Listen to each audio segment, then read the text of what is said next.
Ang susunod na programa ay rated G. Ito ay pwede sa lahat ng manonood.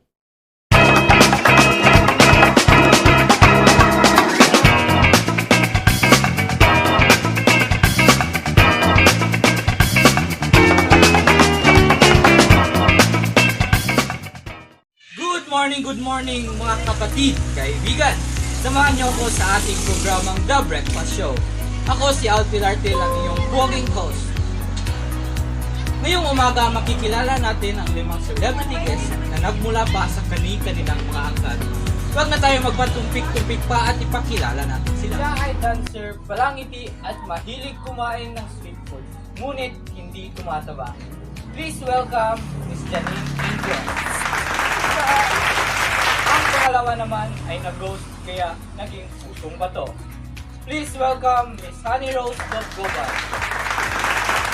At ang pangatlo ay isang single mom at todo kayod para sa pamilya. Siya ay si Miss Bridal named Neri. Pang-apat naman ay mahilig magluto, masaya sa love life kaya umaba. Please welcome Miss April Rose Pulador. At last but not the least, siya ay tinatawag ng karamihan bilang isang virgin coconut oil. Please welcome Miss Jessia Cresme Reveal. Magandang umaga mga binibini. Magandang umaga din sa'yo. Welcome sa ating programa at ipinagagala kong makita kayo at matanong sa ating iilan mang mga katanungan. Simulan natin sa ating question and answer sa ating pagbabalik. Brush, brush, brush, 3 times a day. Brush, brush, brush to keep cavities away. Brush, brush, brush, 3 times a day. Brush with Colgate. Isa, pagkagising. Brush, brush, brush. Dalawa, sa tanghali. Brush, brush, brush. Tatlo, bago matulog. Brush, brush, brush. Brush, brush, brush. Shake, shake, shake. Brush, brush, brush. 3 times a day. Brush with Colgate. Nagbabalik ang ating programa. Kumusta kayo mga binibini? Okay lang. Handa na ba kayo sa ating question and answer portion? Handa na. Simulan natin sa iyo, Miss Honey Rose Gobal. Chapter 7, The Teacher and the Community, Teachers, Ethical and Professional Behavior. Cite additional examples of school-community partnership that benefits the young. Well, thank you for that question. Examples of school community partnership that can benefit the young is child care provider, after-school programs, resource connectors, mentoring, and mental and physical health. In what way you are involved in school and community partnership?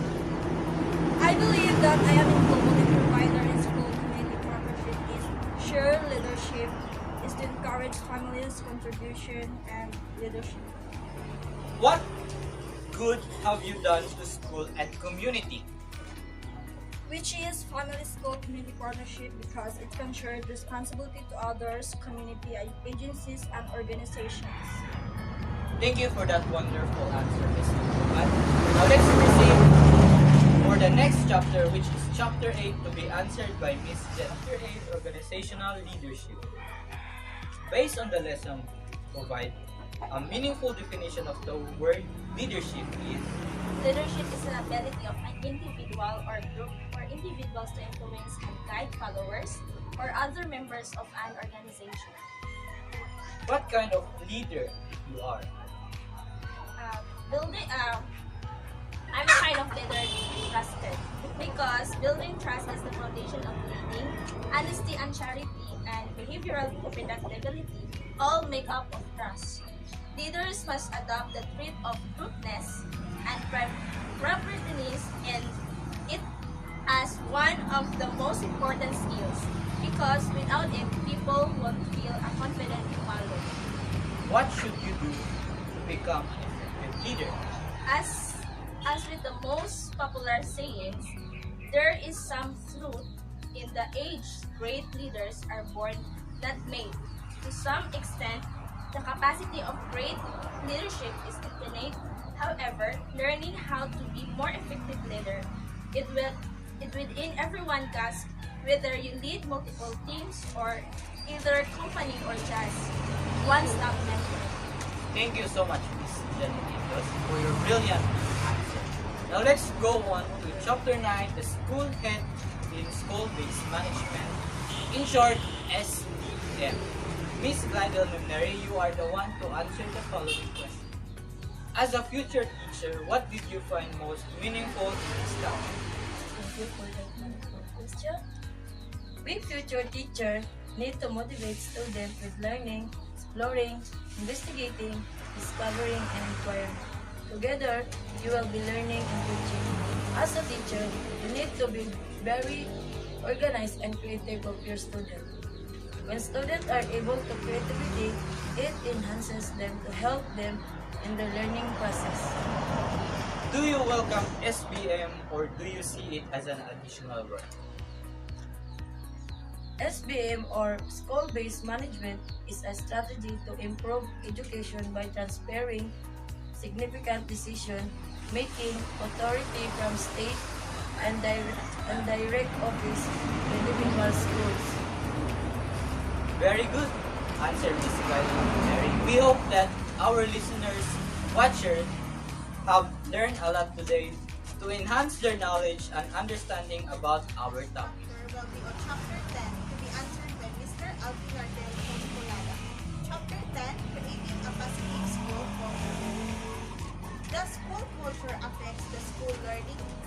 When students know school is a place that is safe and supportive, they do better. They make curricular benchmark faster and garner more substance from their learning outcomes. The key to unleashing their potential lies in creating a positive, safe, and healthy school culture. As a student, how can you contribute positive culture? I have 5 tips for you. Create a meaningful parent involvement. Second is celebrate personal achievement and good behavior. Third is establish school norms that build values. Fourth is set consistent discipline.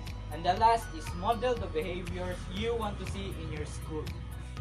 Great job, Mr. Consolada. When we return, let's answer the remaining chapter, which is Chapter 11, 12, and 13. We'll be right back dito sa The Best Talk Show ng Bayan, ang The Breakfast Show. Start the day, let's have some fun. And always busy till the day is done. Pero check na check pa rin kasi my hair is so bango, morning, hapon, and gabi. Check! Oh my, oh my, oh my. Smell check pa lang bango ay okay na. Check! Oh my, oh my, oh my. Kilig ang feeling at pansin din nila. Check! Sa palmolive, check! Ang hair ko all day long, lasting bango. Check! Sa palmolive, check! Ang hair ko, I can go all the way. Confident na ako. Check na check, bangong palmolive. Check na check, bangong palmolive. Anywhere I go, pansin na pansin. Basta palmolive natural hair ko. Check na check. Nagbabalik ang The Breakfast Show. Kasama pa rin natin ang ating mga nagagandahang mga bibili. Para sa ating Chapter 11, ito ay bigyang kasagutan ni Ms. April Rose Volador. Chapter 11, School Policies and Their Functions. State at least 2 school policies in our campus USTP or Roqueta. According to the USTP handbook, the first school policy is the dress code policy, and the second is the Chapter 2 Punishable Act, Section 4 Cybercrime Offenses. What is or are your attitude towards these school policies?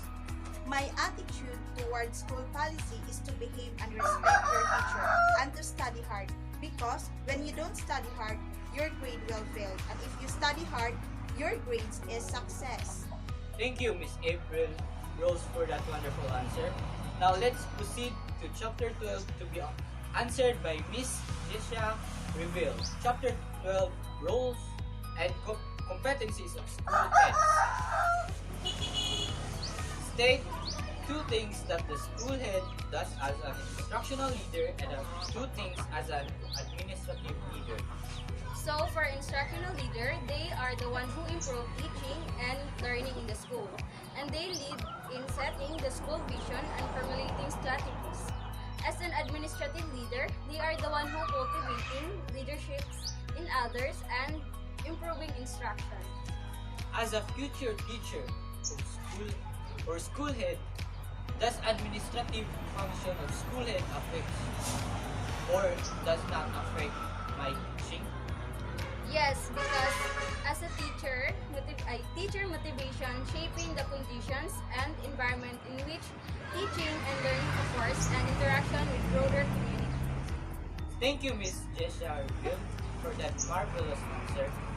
Now, last but not the least, let's go on to Chapter 13, Philippine Debate System, to be answered by Miss Fanny Rose Lobgoban.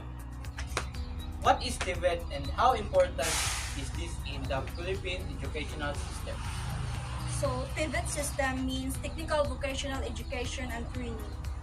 It is helpful to all of young students who can do the course competencies because it is important to us an individual, can enhance our skills and improving our talents and knowledge.